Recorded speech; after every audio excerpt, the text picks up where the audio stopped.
Microsoft just handed us one of the most exciting looks into the future of Xbox that we could have asked for. What's up, y'all? I'm Ray, and this is my channel, Xbox Ready, where we get together and we talk Xbox stuff, the latest news, rumors, pretty much anything I want to talk about as long as it's about Xbox in some way. Over the past couple of months, well, pretty much this whole year, Xbox has been riding this wave up and down. Not just Xbox, I guess. This goes for every platform holder, especially PlayStation. Either of these guys, Xbox, PlayStation, they'll do something or show something off that everyone is like, oh my gosh, that's so cool. And then the next week, they'll do something that makes everyone hate them. Boo, it's over, we're cooked. Back in February, when Xbox announced that they were shipping a couple of their games over to PlayStation 5, everyone was like, boo, they're down, they're cooked. And then they roll out the showcase, blow everyone's minds, and they're like, oh yeah, Xbox is up, baby. Over on the PlayStation side, it's like, oh, launch of the PS5 Pro, $700, boo, we hate them. Ghost of Tsushima 2, oh, they're back up, baby. It is the great media cycle of outrage and excitement. And just like clockwork, Microsoft threw us a bone and gave Xbox fans reason to hope again. A reason to look forward to the future with excitement. Because John Friend, who is the head of gaming consumer products over at Xbox, recently did an interview that had some very interesting nuggets of information. He spoke with License Global about just how much gaming has exploded over the past couple of years. How culturally it's become so important to us. Gaming is bigger than sports here in North America. It's bigger than movies, television, music. There are certain points, if you were to even combine all of those industries I just mentioned, the video game industry would still eclipse those in terms of money generated. He says that there are at least 3 billion people around the globe playing games regularly, and that Xbox is in a unique position to reach all of them by ensuring that Xbox is available when and how fans choose to play. He then went on to talk about, oh, we have all of these wonderful franchises under the Xbox Game Studios umbrella: World of Warcraft, Call of Duty, Halo. He even showed some love to Obsidian and Pentiment. He was like, yeah, Pentiment, it's a smaller game, but it got that wide exposure thanks to our platform and Game Pass. We even put out a couple of vinyl releases for it, and it keeps selling out because people love it that much. But then he veered a little bit into some stuff I don't care about, like, oh, we can leverage our IP to sell a bunch of merchandise and also license them out for TV shows, like with Fallout and Halo, only one of which was good. And I guess that's all well and good. I mean, yeah, Master Chief action figures, Gears of War Legos, whatever, yeah. But let's get back to the stuff that you and I are actually gonna care about. This video is brought to you by Perplexity. Through October 31st, 2024, Uber One and Perplexity have teamed up to give every Uber One member in the United States and Canada 1 year free of Perplexity Pro. Perplexity is a new AI search engine that gives you answers like you're having a conversation with someone, instead of feeding you just a bunch of links. With Perplexity, you can find out information and learn more about any topic, like what are some of the other names that were pitched for the original Xbox. I'm a little rusty on my Halo lore, so I asked, why is Master Chief named John specifically? I needed a reminder about who voices Marcus Phoenix, and I was told, oh, John DiMaggio. And who else does he voice? Oh, all of these characters. And apparently there was a controversy when the new Futurama show came out where he wasn't going to be a part of the cast, and it was dubbed #Bendergate. And I thought, okay, well, I gotta learn more about #Bendergate. You can really go down some very interesting rabbit holes with Perplexity. Uber One members can also benefit from 2 amazing Perplexity features, such as Perplexity Pro Search, which has the ability to break down queries into smaller steps. And you also have the option to select from different AI models. Any Uber One members in the US and Canada, if you click the link down in the description or scan this QR code, you can get 1 free year of Perplexity Pro through October 31st, 2024. Thanks again to Perplexity for sponsoring this video. It was only a small little moment in the overall content of this interview, but John Friend did mention that Microsoft, they're building plans for the 25th anniversary of Xbox and Halo. Obviously, Xbox and Halo share an anniversary. They were launched simultaneously. We celebrated Xbox Xbox's 20th anniversary back in 2021, which would mean that the 25th anniversary of Xbox would come around in 2026. As others have pointed out, like Jez Corden over at Windows Central,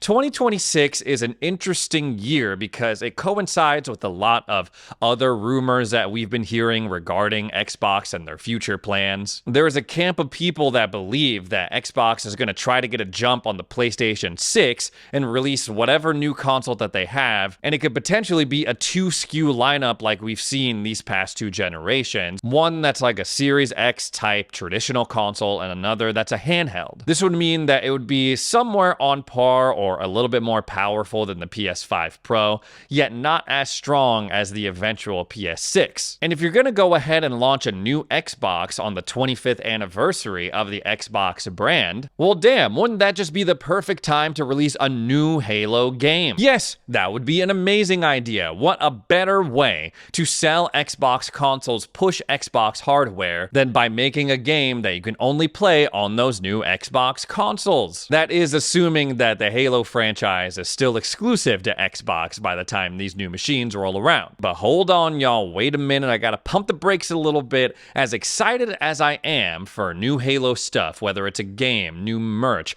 a new special edition Xbox, we also have to live in reality. We also have to remind ourselves of a couple of things, specifically who is working on the Halo games right now, 343 Industries. Now, there are people who absolutely hate 343 and what they've done to Halo. Sure, could they have done some things better? Of course. But at the end of the day, I still really like Halo Infinite and I play it a lot. But despite my personal feelings, we know that there's a lot going on over at 343. We heard last year that amid massive layoffs that 343 was in the process of potentially switching over to Unreal Engine 5. We know that their engine lead was laid off, we know that their principal architect left the company, and we also heard from Bloomberg that developers, instead of using their time to, I don't know, make new campaign content for Infinite in that slipspace engine, were instead pitching new Halo ideas in Unreal Engine 5. If they are indeed switching to Unreal Engine 5, which could potentially solve a lot of problems, would it be asking 343 too much to make sure that they ship another Halo game by 2026? Keep in mind that 343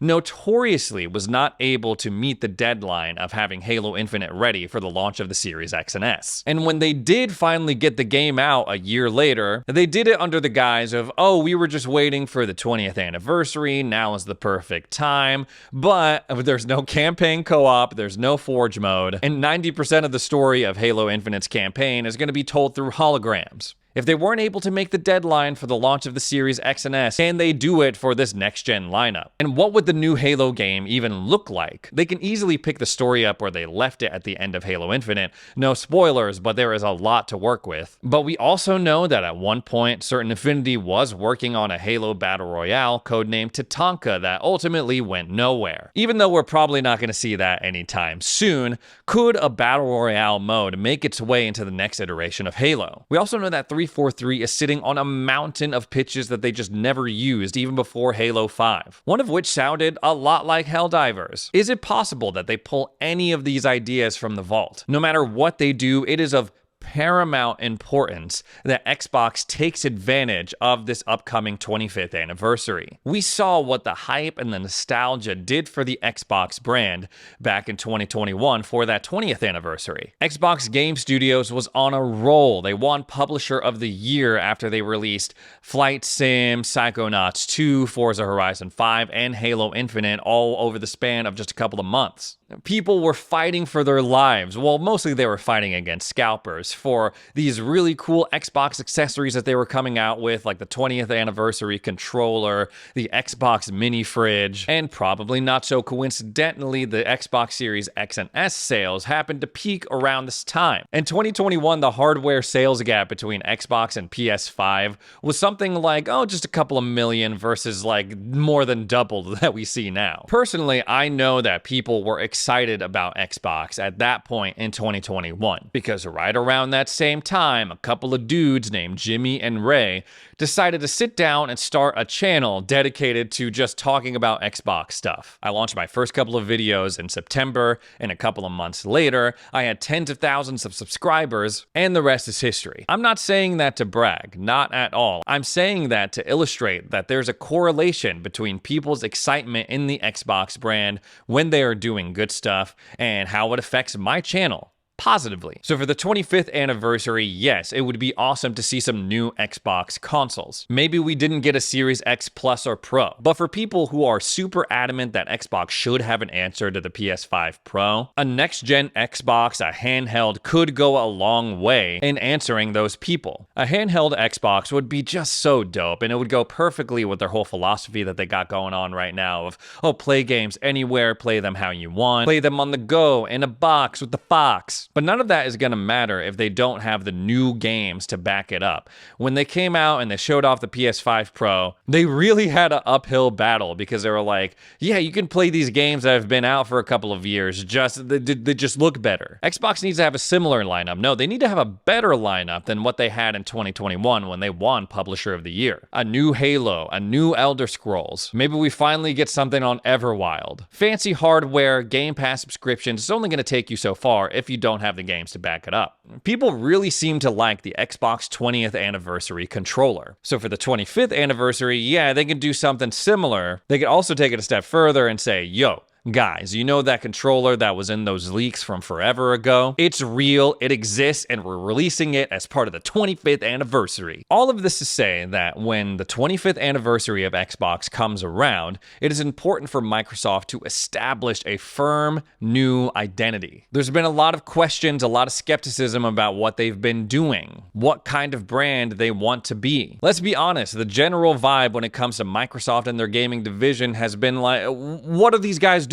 But in 2026, they can make a statement. They could say hardware is here to stay. And to back it up, Halo is staying exclusive. Gears is staying exclusive. Forza is staying exclusive. And if that's not the case, they can take the opportunity to clear that up with fans, be transparent with us. Say, okay, yes, we are going multi-platform with our games. There's not going to be any more Xbox exclusives. They can use the 25th anniversary to communicate that with us. Be transparent with us. I hope they don't do that personally. I hope that they do have some level of exclusivity with their games. Maybe not all of them, but the important franchises. I seem to be a growing minority when it comes to that opinion. I did not think it was a great idea when they came out and were like, oh yeah, we're gonna have a PS5 version of Indiana Jones. Many people in the comments let me know that I was bugging, I was tripping, it's not gonna matter. But for franchises like Fable or the new Gears coming out, in my bones, I just feel like those franchises should stay exclusive. We live in a world where content is king. We are basically like in this content arms race